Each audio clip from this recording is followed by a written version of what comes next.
Hello माइंडराइजर्स, आज हम पढ़ने वाले हैं भीड़ में खोया आदमी। तो प्रस्तुत निबंध जनसंख्या वृद्धि और पर्यावरण प्रदूषण को ध्यान में रखकर लिखा गया है। इसका मतलब क्या है? दिस कॉम्पोजिशन और this lesson is about over population and पर्यावरण प्रदूषण, उससे होने वाली नेगेटिव इम्पैक्ट्स के बारे में लिखा गया है।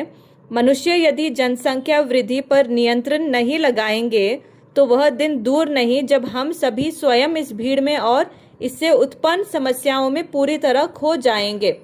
So if there is no control in the population, then we will be lost in the overpopulated crowd. इस कथा प्रसंग में उठाई गई समस्याएं समाधान की ओर अग्रसर करती है। यह विषय हमारे देश की खुशहाली और भविष्य के लिए आवश्यक और महत्वपूर्ण है। बाबू श्यामलाकांत के अनियोजित परिवार का लेखा जोखा हमें परिवार के सुखी और संपन्न होने की दिशा में सोचने पर मजबूर करता है। तो ये कहानी मेनली बाबू श्यामलाकांत के बारे में है और उनका जो बड़ा परिवार है उसके बारे में विषय में बताया गया है। मेरे एक अभिन्न मित्र हैं। सो इधर मेरे इज द लेखक के एक अभिन्न मित्र हैं और उनका नाम है बाबू श्यामलाकांत। वो इंसान सीधे साधे परिश्रमी ईमानदार किंतु निजी जिंदगी में बड़े लापरवाह। तो this is the description of Babu Shyamalakant. उम्र में मुझसे छोटे हैं पर अपने घर में बच्चों की फौज खड़ी कर ली है। तो उनके घर में बहुत सारे बच्चे हैं। पिछली गर्मियों में मुझे उनकी लड़की के विवाह में सम्मिलित होने के लिए हरिद्वार जाना था। तो लेखक को उनकी बेटी की शादी के लिए हरिद्वार जाना था। 15 दिन पहले आरक्षण के लिए स्टेशन पर गया तो वहां पहले से ही लोगों की लंबी कतार खड़ी थी। कतार का मतलब है queue. There was a huge long line. घंटों प्रतीक्षा के बाद मेरी बारी आई तो पता चला कि किसी भी गाड़ी में स्थान खाली नहीं है। जाना आवश्यक था, इसलिए मुझे बिना आरक्षण के ही निकलना पड़ा। तो लेखक को बिना एडवांस बुकिंग के ही निकलना पड़ा। जब गाड़ी आई तो क्या देखता हूँ कि उसके अंदर तिल रखने की भी जगह नहीं है। तिल रखने की भी जगह, here it's a metaphor, just a comparison telling कि उतनी थोड़ी भी जगह नहीं थी ट्रेन में। मतलब क्या कि बहुत सारी भीड़ थी वहाँ पर और प्लेटफॉर्म पर चढ़ने वालों की भीड़ ज़बरदस्त धक्कम धक्का करने में लगी है। मेरे पास सामान बहुत कम था, फिर भी कूली की सहायता लेनी पड़ी। तो लेखक को कूली की सहायता लेनी पड़ी। यदि उसने खिड़की से मुझे भीतर न ढकेला होता तो गाड़ी छूट जाती। लक्सर में मुझे गाड़ी बदलनी थी। सो ये स्टेशन पे उनको गाड़ी चेंज करनी थी। किसी तरह खिड़की से बाहर कूदा तो क्या देखता हूँ पूरी ट्रेन की छत यात्रियों से पटी पड़ी है। सोचता हूँ अपने प्राणों को भीषण संकट में डालकर ट्रेन की छत पर यात्रा करने के लिए लोग क्यों मजबूर हुए। इन लोगों को रेल के नियम व्यवस्था और अनुशासन का ध्यान क्यों नहीं है। तो लेखक सोच रहे हैं कि इन लोगों को ट्रेन के ऊपर चढ़ने की क्या आवश्यकता आ पड़ी, ये क्यों ट्रेन के नियम और का पालन क्यों नहीं कर रहे हैं। हरिद्वार स्टेशन पर श्यामलाकांत जी का बड़ा लड़का दीनानाथ मुझे लेने आया था। तो यहाँ पे हमें पता चलता है कि श्यामलाकांत बाबू का बड़ा लड़का है और उसका नाम है दीनानाथ।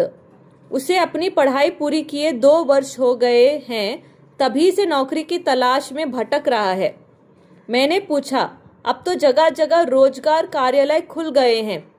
रोजगार कार्यालय are what? These are all job consultancies which provide jobs to you. उनकी सहायता क्यों नहीं लेते? कहने लगा, चाचा जी वहाँ भी गया था। पूरे दिन लाइन में खड़ा रहने पर जब मेरी बारी आई तो अफसर बोला, भाई नाम तो तुम्हारा लिख लेता हूँ पर जल्दी नौकरी पाने की कोई आशा मत करना।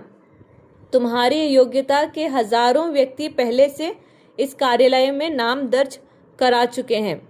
मैं सोचने लगा, जब एक छोटे शहर का यह हाल है तो बड़े शहरों में बेरोजगारी की कितनी भीड़ भटक रही होगी। तो यहाँ पे this extract is very important, क्योंकि यहीं पे एक डायलॉग लिखा हुआ है और इसका वक्ता कौन है? वो रोजगार कार्यालय में काम करने वाला अफसर, वहाँ का अफसर है। और श्रोता कौन है? दीनानाथ है। तो वहाँ का अफसर दीनानाथ को बोलता है कि मैं तुम्हारा नाम तो लिख लूँगा, बट जॉब मिलने की कोई गारंटी मत रखना, क्योंकि कई सारे लोग जो तुम्हारी ही सेम एलिजिबिलिटी क्राइटेरिया के हैं, उन्होंने ऑलरेडी अपना नाम दर्ज करा चुका है। घर पहुंचा तो छोटे से मकान में सामान की ठूसम ठास और बच्चों की भीड़ देखकर मेरा दम घुटने लगा। मैंने श्यामला बाबू से पूछा, क्या तुम्हारे पास यही 2 कमरे हैं? वे बोले, क्या करूं मित्र, 2 वर्ष पहले इस शहर में आया था, तभी से मकान की तलाश में भटक रहा हूं। शहर में चक्कर काट काट कर जूते घिस गए। निराश होकर जब थक गया, तब साल भर बाद मकान के नाम पर सिर छिपाने के लिए गली के अंदर यह छत मिली। शहर पहले की तुलना में कई गुना फैल चुका है। दूर दूर तक नई कॉलोनी बन गई हैं, फिर भी मेरी तरह न जाने कितने लोग मकानों के लिए भटक रहे हैं। हमारे देश में बढ़ती हुई आबादी का ही यह दुष्परिणाम है। जनसंख्या बढ़ रही है, मकान और खाद्यान्न घट रहे हैं। तो ये क्या प्रॉब्लम है? बढ़ती पॉपुलेशन की वजह से मकान और खाद्यान्न मतलब क्या, रिसोर्सेज, ये सब चीज़ें घट रही हैं, कम होती जा रही हैं। उसी समय श्यामला जी की पत्नी जलपान लेकर आई, तो शी गॉट रिफ्रेशमेंट्स। उनके पीछे उनकी 3 छोटी लड़कियां और पल्ला पकड़े 2 छोटे लड़के, 5 और बच्चे हैं उनके। पहले तो एक लड़की जिसकी शादी हो रही है, और फिर वो दीनानाथ जो उनको स्टेशन पे पिक करने आया था, और यहाँ पे और 5 बच्चे, तो कुल मिलाकर अभी 7 बच्चे हो गए। मैं उनकी दुर्बल काया और पीला चेहरा देखकर स्तब्ध रह गया। मैंने पूछा, कब से अस्वस्थ हैं? तो she was not looking healthy. Doctor को दिखाकर इलाज नहीं करा रही हैं क्या? वे फीकी मुस्कान मुस्कुरा दी, बोली, भाई साहब, इतने बड़े परिवार में हर रोज कोई ना कोई बीमार रहता ही है। डॉक्टर को दिखाने अस्पताल गई थी, पर अस्पतालों में आजकल रोगी और उनके संबंधी मधुमक्खी के छत्ते की तरह डॉक्टर को घेरे रहते हैं। वह भी अच्छी तरह किस किस को देखें। आजकल तो ऐसा लगता है मानो पूरी शहर की ही अस्पताल में उमड़ आया है। समझ में नहीं आता ऐसी भीड़ क्यों है। तो अस्पताल में भी ज़्यादा भीड़ हो गई है। क्यों भीड़ हो गई? क्योंकि बढ़ती जनसंख्या के कारण। अब यहीं देखिए ना, मेरी तबीयत भी ढीली ही रहती है। सोचा था विवाह के कपड़े दर्जी से सिलवा लूँगी। दर्जी मतलब टेलर। बड़े बेटे को दर्जी के यहाँ भेजा, लेकिन वह जिस किसी भी दुकान पर गया, हर दर्जी ने पहले से सिलने आए कपड़ों का ढेर दिखाकर अपनी मजबूरी जाहिर कर दी। पहले ग्राहक का स्वागत होता था, अब उसे भी चिरौरी सी करनी पड़ती है, फिर भी समय पर काम नहीं होता। दुकान पहले से कहीं अधिक खुल गए हैं, लेकिन ग्राहकों की बढ़ती हुई भीड़ के लिए अब भी कम पड़ रही हैं।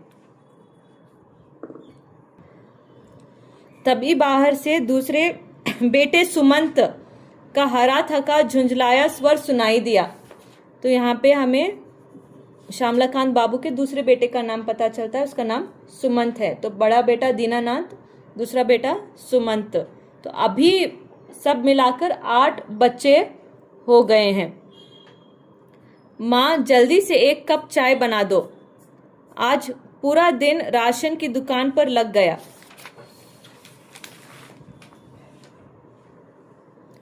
इतनी भीड़ थी कि लाइन खत्म होने को ही नहीं आती थी, फिर भी पूरा सामान नहीं मिल पाया। मैं सोचने लगा, आखिर इस सब का कारण क्या है? मोहल्ले मोहल्ले दुकानें हैं, मकान पहले से कहीं अधिक बन गए हैं और बनते जाते हैं। रोजगार के अनेक रास्ते निकल आए हैं।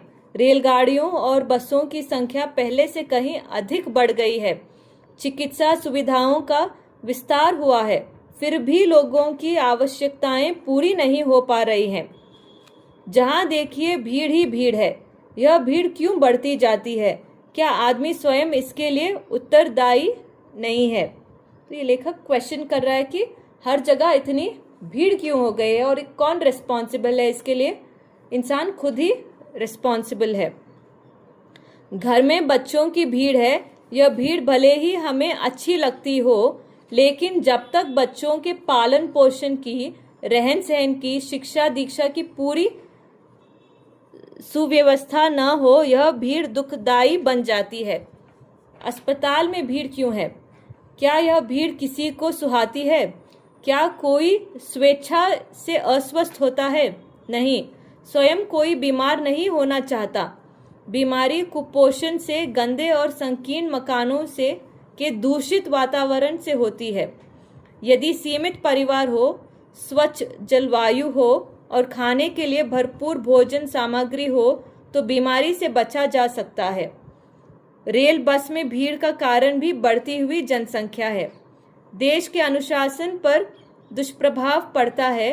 सड़क पर दुर्घटनाएं होती हैं। सार्वजनिक स्थानों पर नियम और व्यवस्था का पालन नहीं होता। जिस काम के लिए आदमी दफ्तर, कचहरी, अस्पताल, स्टेशन आदि स्थानों पर जाता है, समय, शक्ति और धन व्यय करके भी वह कार्य सिद्ध नहीं कर पाता। वह स्वयं भीड़ में खो जाता है। भीड़ में खोया आदमी शायद यह तो समझ ही जाता है कि यह बढ़ती हुई जनसंख्या का परिणाम है। मुझे अपने मित्र श्यामलाकांत को अब इस भीड़ का रहस्य बताने की आवश्यकता नहीं है, क्योंकि वे स्वयं इस विपदा को झेल रहे हैं। ऐसा लगता है कि यदि समय रहते हमारा देश अब भी नहीं चेता और श्यामला बाबू की तरह परिवार बढ़ाता गया, तो वह दिन दूर नहीं जब वह स्वयं इस भीड़ में और इससे पैदा होने वाली समस्याओं में पूरी तरह खो जाएगा। तो यहाँ का मेन मॉरल या जो भी संदेश लेखक देना चाह रहे हैं कि यही कि हमें इस बढ़ती जनसंख्या पर रोक लगाना चाहिए, नहीं तो हर एक इंसान उस भीड़ में खो जाएगा। ठीक है, ऑल द बेस्ट।